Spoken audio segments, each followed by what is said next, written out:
चुनाव आयोग के लिए न तो कोई विपक्ष है, न तो कोई पक्ष है, सब समकक्ष हैं। जब चुनाव आयोग के कंधे पर बंदूक रखकर भारत के मतदाताओं को निशाना बनाकर राजनीति की जा रही हो, तो आज चुनाव आयोग सबको स्पष्ट करना चाहता है कि चुनाव आयोग निडरता के साथ सभी गरीब, अमीर, बुजुर्ग, महिला, युवा सहित सभी वर्गों और सभी धर्मों के मतदाताओं के साथ बिना किसी भेदभाव के चट्टान की तरह खड़ा था, खड़ा है और खड़ा रहेगा।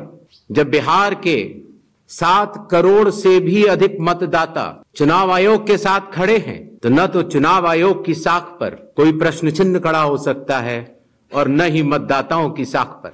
इलेक्शन कमिशन के उत्तर दिते হবে যে কি এমন ঘটলো যে আজকে মানুষের রাতের ঘুম উড়ে গেল।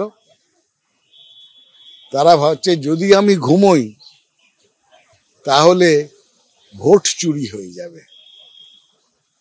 এটা কি আপনাদের অবদান নয়?